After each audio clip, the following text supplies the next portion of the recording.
ఏపీలో రాజకీయాలు రసవత్తరంగా రోజుకొకలాగా సమీకరణాలు కూడా మారిపోతున్నాయి. అధికార కూటమిని ఢీకొట్టాలంటే వైఎస్ఆర్ కాంగ్రెస్ పార్టీ ఒక కొత్త మహాకూటమి దిశగా అడుగులు వేస్తుంది. మరి ఈ క్రమంలో జడ శ్రవణ్ నేతృత్వంలోని జై భీమ్ భారత్ పార్టీ, అలాగే రామచంద్ర యాదవ్ స్థాపించినటువంటి బీసీవై పార్టీలతో జగన్మోహన్ రెడ్డి గారు జతకట్టబోతున్నట్లుగా రాజకీయ వర్గాల్లో ఒక చర్చ సాగుతుంది. మరి ఈ పొత్తుల వ్యూహం వెనుక బలమైన సామాజిక సమీకరణాలు కూడా ఉన్నాయి అన్నట్లుగా.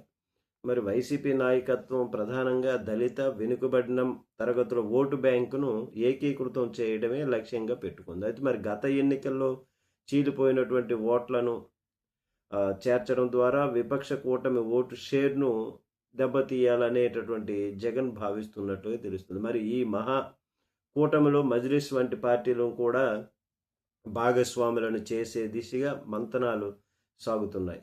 మరి మైనారిటీ ఓట్లు గంపగుత్తుగా ఈ కూటమికి పడితే రాయలసీమ, కోస్తా ప్రాంతాలలోని కీలక నియోజకవర్గాల్లో విజయ అవకాశాలు అయితే ఎక్కువగా వస్తాయి అని వైసీపీ అభిప్రాయం.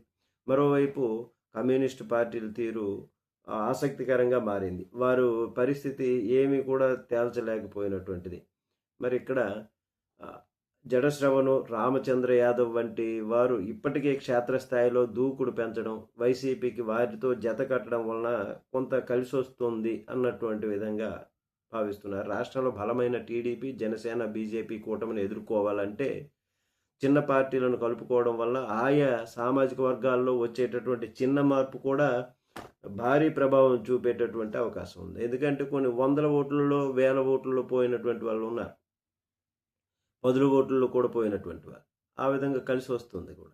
మరి రామచంద్ర యాదవ్కు ఉన్న యువత మద్దతు వైసీపీకి కొత్త ఊపిరి పోస్తాయని కేడర్ భావిస్తుంది. ఈ మహాకూటమి కనుక పూర్తి స్థాయిలో రూపుదిద్దుకుంటే వచ్చే ఎన్నికలు రెండు ప్రధాన పక్షాల మధ్య కూడా హోరాహోరీ పోరుకు ఉండడం అన్నటువంటిది ఖచ్చితం అంటున్నారు. నమస్తే.